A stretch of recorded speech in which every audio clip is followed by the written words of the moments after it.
Welcome to Natural Recovery from Suffering. This is Scott Killaby.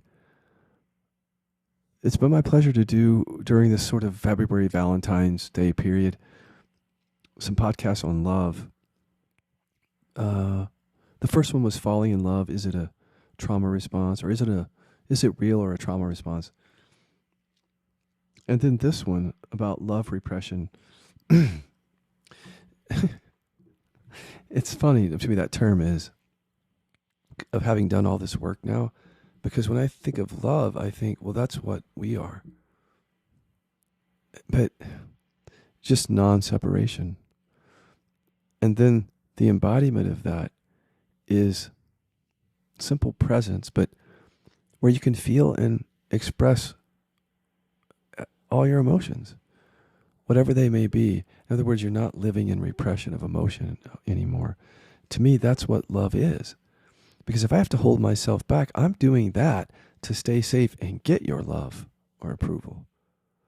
For survival, that's how we do that when we have repression. It's not about being love. Authentic love or otherwise, it's about fear. But as we live as unconscious beings, we don't really understand all this, like kind of what's really going on at the root. So we may say a lot of things on the surface, in spirituality or otherwise, about love, but what's really going on at the root is, if you look more closely or more deeply into the unconscious, you'll find that at the very root of it is a fear of being hurt. Again, like we have been in childhood, a fear that runs everything. And then there's a fear, that makes us hold back either anger and or hurt, sadness. We either hold back vulnerable emotions or anger, or both. And then all of that forms the basis of how we move in the world. Because when you talk about love repression, how are we going to love when we have to constantly hold anger back? And that might sound crazy, but I'll explain it. Or how are we going to really love or be loved if we have to constantly hold hurt back at the unconscious level, or sadness? It just isn't going to happen. Because if we have repression, we're primarily interested only in, again, staying safe and getting love, not being it.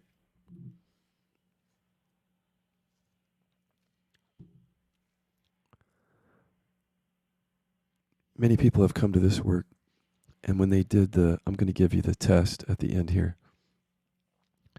to show what repression that you have.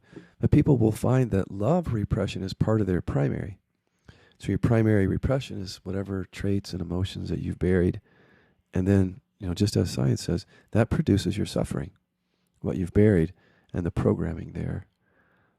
So it's really important to learn what that is. But when they learn, sometimes they'll put love in there. Like mine was in there too. Through the test I'm going to show you, I found love repression and joy repression even. But the main thing I found was anger repression. And when I say the main thing, if you can visualize it like this, a primary repression is kind of like a cul-de-sac or a little neighborhood. Everybody has fear as their primary.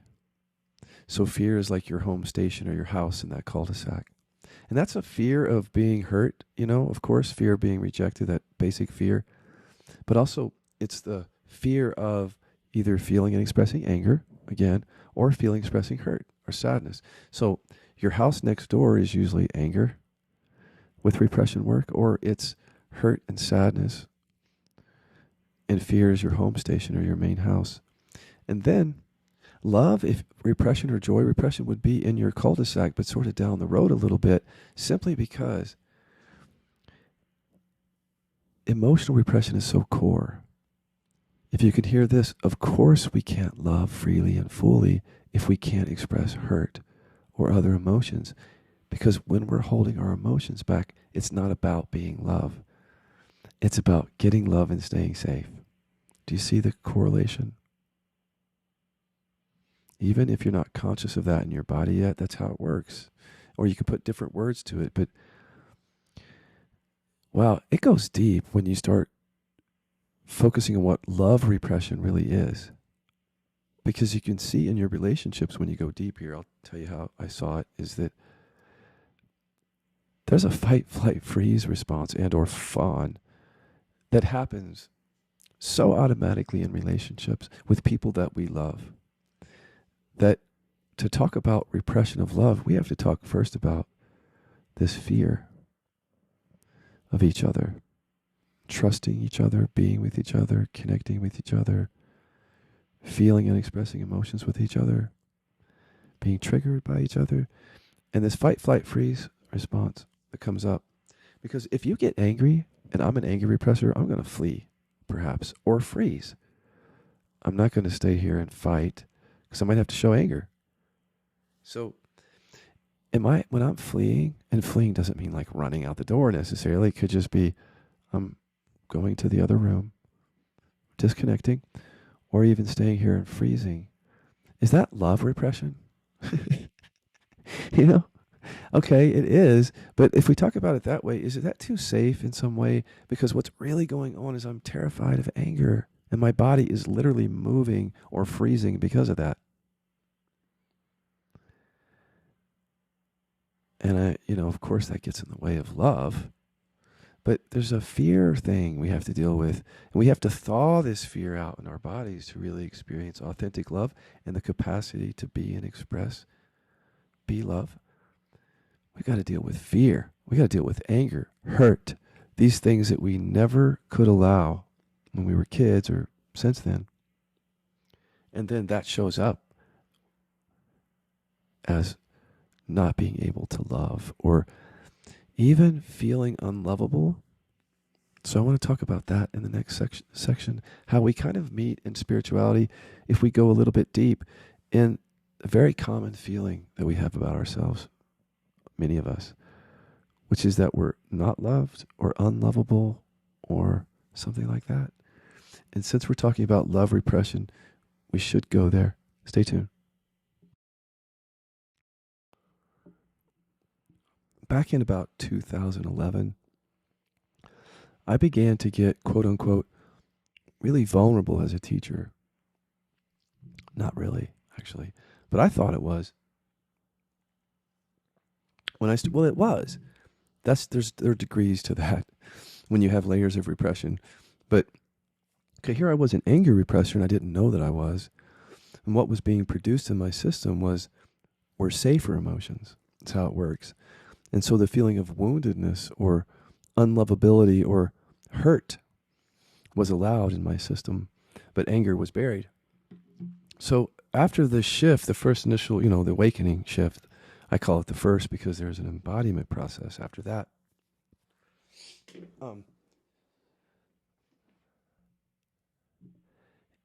In that first shift, there was this sense of unlovability that would come up from time to time, as I've talked about.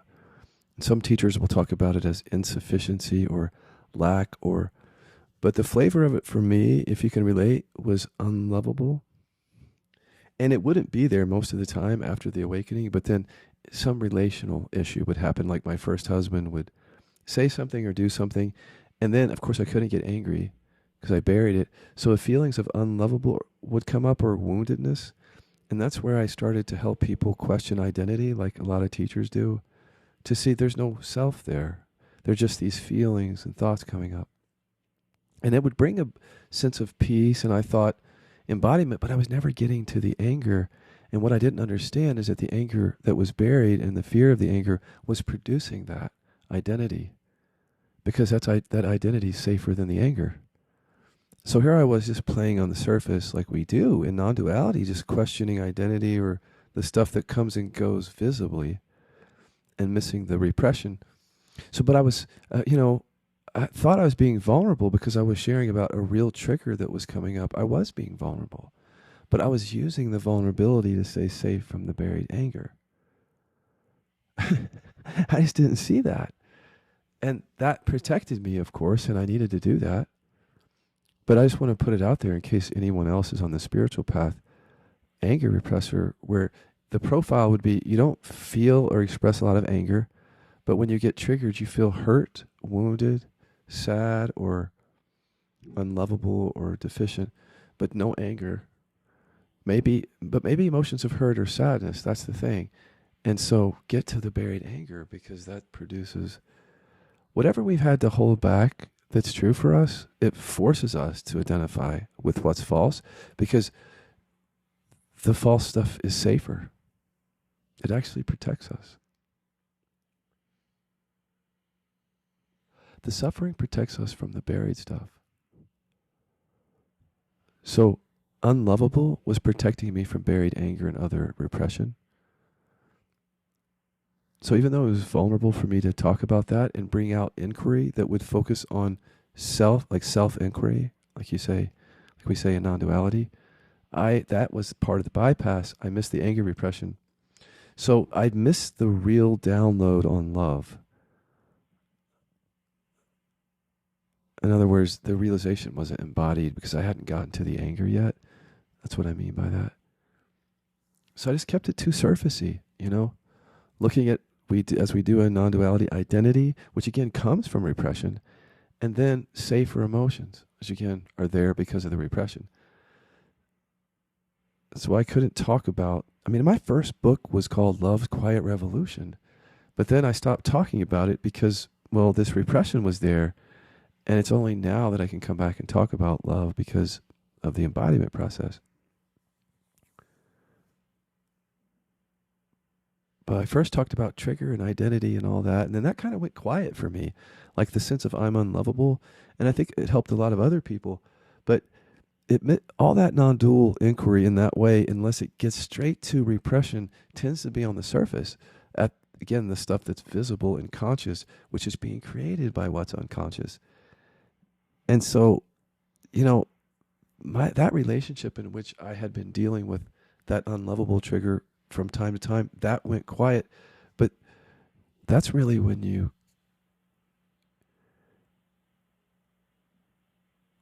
can feel the quality of your realization, when a lot of the mind identity quiets. And by the way, what I didn't understand is the feeling of deficiency or lack that comes with unlovable actually comes straight from repression, because we are lacking and deficient in the emotion that we buried.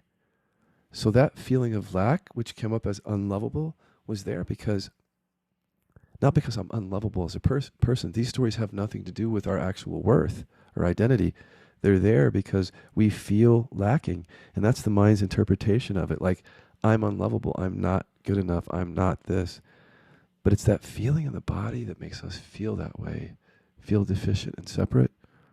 I just didn't understand that came from anger repression, because that's the thing that I'm missing. I'm lacking. And other things like femininity and joy, but those were buried. So I just saw unlovable. Just like most people, that's coming into awareness. And that's how I talked about it as a teacher. Just be with what comes and goes to awareness, not realizing that all this stuff that's coming and going to awareness is coming and going because it's safer than the buried stuff.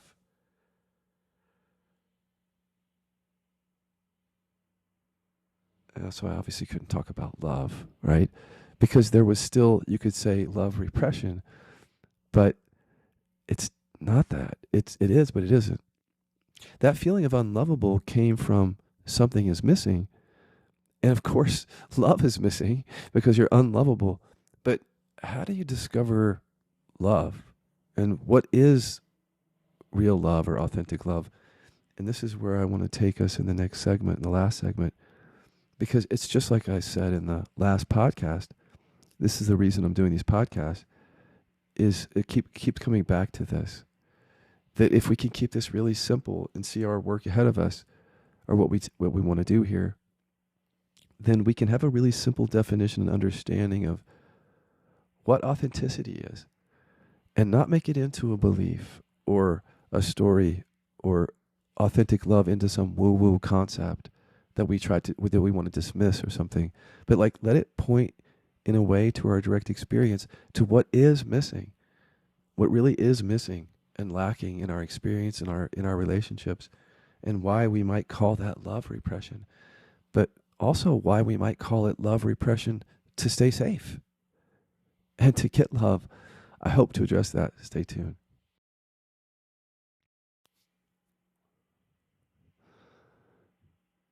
During anger repression, I imagined authentic love or real love as, or just love really, as someone who's always very nice and kind and very peaceful and would never rock the boat or say anything adversarial or anything like that. And that was coming from my anger repression, which was real programming that said, hold anger back. You have to be good. You have to be at peace here. Be peaceful. Be good. Or some people have to be perfect from anger repression. And so it shows up that way. And you want people to show up that way, and you want to show up that way. But yet, with anger repression, we suffer, right? Because the repression creates suffering, and we don't know it, though. So because we're suffering, of course, we shadow out and look at this idea of love as being someone who's always nice and peaceful as what we're looking for, because we're running from the anger that we've buried, and we don't even know we buried it. Or for hurt or sadness repressors, it's buried hurt or sadness. And so that's why I could never experience authentic love, because I was looking for it from my conditioning, from my repression. And in any event, my conditioning would not even allow me to imagine feeling and expressing anger in relationship. So there's no way that love could include that. You see how unconscious we are at the repression level. So I learned, long story short, that anger is also love and presence.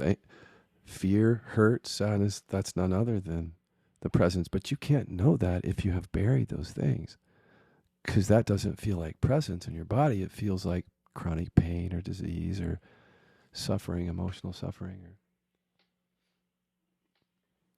Another thing I did not know is that the feeling of separation, the felt sense, the physical sense of separation, comes in large part from the repression, because years of being afraid of feeling and expressing anger or hurt or sadness buried in the body with programming, mind-body connection, which says, don't. Self-protective mechanism. Of course, there's a sense of separation, of physicality to it in the body with those layers of old emotion, which Thomas Hubel says frozen emotion. It's just your hardened body now. And of course, that there's a sense of deficiency or lack with that, because we are deficient in that state. We've buried emotions. They're missing. We feel lacking. But then the mind turns it into, as I said, unlovability, or I'm not good enough, to stay safe and be distracted from what we've buried.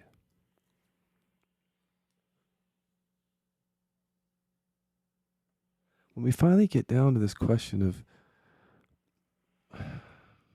repression, some of us sort of veer off into, as I alluded to, I'm just going to focus on love repression or joy repression, because I found it in my body. But if you think about it, what you found is this response that says, I can't just be loving. But you also found a response that says, I can't express anger. And that's fear, is what that is. So if you just think that's just about not being loving, and you try to block out that it's also anger or hurt repression at the very core of it, you'll bypass if you focus on love and love repression, or joy repression. Certainly do some of that, but trust your body. See the extent to which the love repression is connected to anger or hurt repression. And those are very core, and I would stick there in this work, because that's why you can't feel and express love. You see, how I've seen it is, well, love is just what we are. In the embodied presence, we are.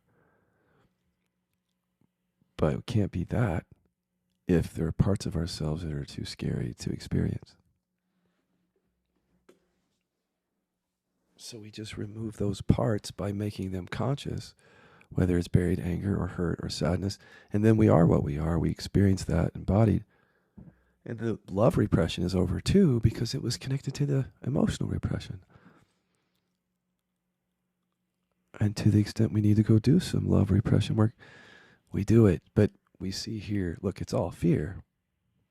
And it's basically fear. I just can't be myself. Whatever comes up naturally, that's not okay. Whatever it is. So we've gotten to this pattern of just holding stuff back. We're suffering because that produces the suffering that we see. The stories and everything. It's safer from, as I said, the unconscious nervous system to produce disease, chronic pain, or suffering, emotional suffering, than it is to feel and express what's terrifying and always has been. And we say love repression, we're just saying self-repression. We're saying you just can't be yourself. Go back and look in inquiry or now and see that when you were a kid, you couldn't be yourself. You don't even know what that is. I understand when people say, Scott, the authentic self thing triggers me. I know. You don't know. How could you? Your parents didn't show you that you're the awareness, and they didn't show you how to feel and allow all the emotions. So you identified with stories because you didn't know the awareness, and now you have buried emotions. It's all connected. So, of course, if I talk about authentic love or authentic self or authenticity, it could either be triggering, which would protect you from the buried stuff, or confusing, because how would you know what that is? With repression, you can't. Your system can't imagine freedom to feel and express what's buried because its job is to scare you from doing that, to keep you from doing it. And then therefore you keep suffering, if you are. This love thing is really important, actually. My first book was called Love's Quiet Revolution, because I felt that's the word that was first really true for me about the non-dual realization, because I had a heart opening at the same time. But I had trauma in my body of holding back anger and other emotions that thwarted the embodiment of that. And so I went into all that stuff that I've shared, on my podcast, The Real Truth About My Awakening, and Scott Tells All on YouTube. But that's really important to talk about that, because it really did. Initially, the best word to describe it was this is love. That we are that because of the non-separation. It just wasn't embodied fully. Because there are parts of myself that would just talk about duality, repression. Because there are parts of ourselves that are just unconscious. There's this massive division inside of us, and then creates a false identity or creates disease or chronic pain from and within that split. But when that split collapses because we bring the unconscious into awareness, then there goes the suffering. It leaves. I just have more suffering to do. I couldn't live and embody that love that I first recognized until I dealt with stuff.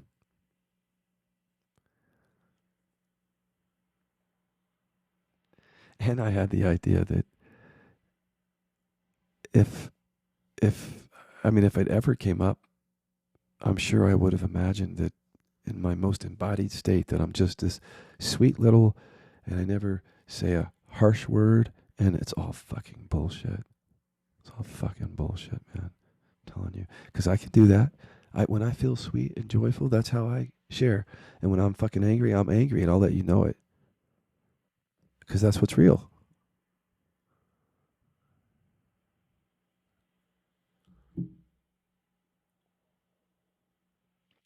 And I'll be a little teddy bear with Chester right after this. I'll go walk into that living room and probably snuggle right up to him and put my feet across his legs and my head on his shoulder and tell him I love him. And he'll say it back. But that's not how I always am, right? That's what I always thought, though. See, I was a doormat. I just went along with everything and confused that with love. That's anger repression. What do you want to do? Somebody had asked me, what do you want to do for dinner? Oh, I don't know. Whatever you could go there or there. It's fine. Anything is fine. I love you, babe. That's how I would get love. Just let them go along. I thought it was awakeness. It's like, well, I don't care. Whatever happens, happens. I don't mind what happens. We can eat at Chili's or we can eat at Dairy Queen. It's all isnness. It's all this. You decide.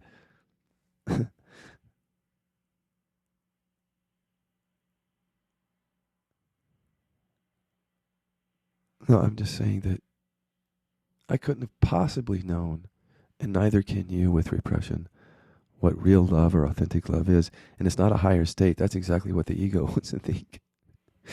You know, anything to stay safe. Or get triggered by things that I say, like, oh, I don't feel authentic. And then there the mind creates, you can't help it, it's not your fault. But the mind creates stories of deficiency right here. If you're listening, some of you, and that feeling of deficiency is coming from the repression. You're deficient in some emotion. The deficiency stories have nothing to do with our actual self-worth. They have to do with the deficiency of emotion in our bodies. But our systems are designed not to show it to us. And what is love repression anyway? If it's not just self-repression or just holding back emotions, and what is it? And therefore, what is authentic love? See if we can really simplify this down here. I think you'll see your work to do. It'll be really clear.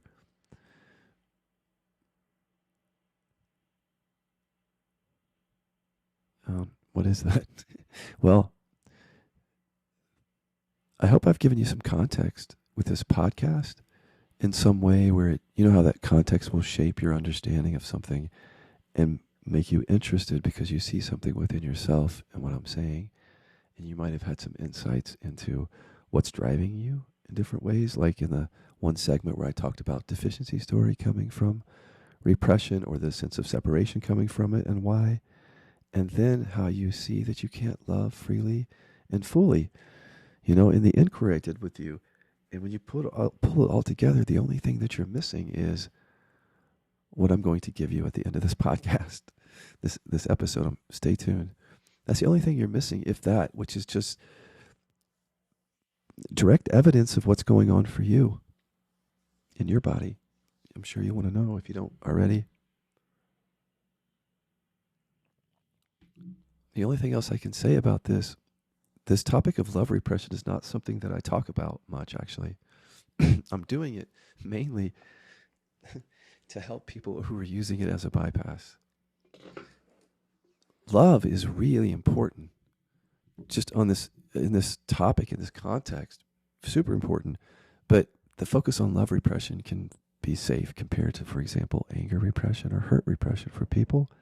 So in some way, it's like this podcast is part of the teaching or the work. But it's also just a way to share, or an opportunity to share, how my whole life I focused on, or for a big part of it, on feeling unlovable and feeling like I couldn't love people or that I couldn't get love, and just simply not knowing at all that was coming from anger repression mostly and other repression, just not knowing. And how many of you will hear this today or tonight and still you'll walk away and not know what the source of your suffering is?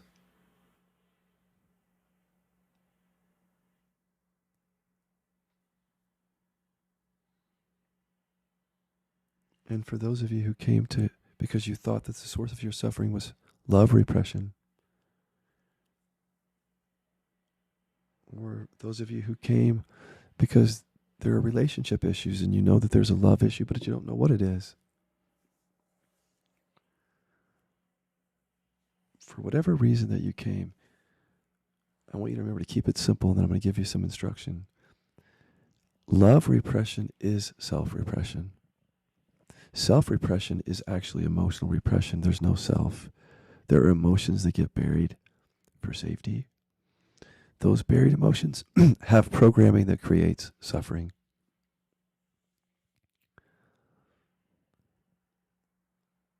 We cannot love freely and fully if there are if there are parts of ourselves that we hold back. Go to Killaby.com to get started on this path and scroll down to the bottom of the page. And I'll guide you through a test which will show you, one, if you have emotional repression, this will answer the question if you should focus on love repression or some other emotional repression.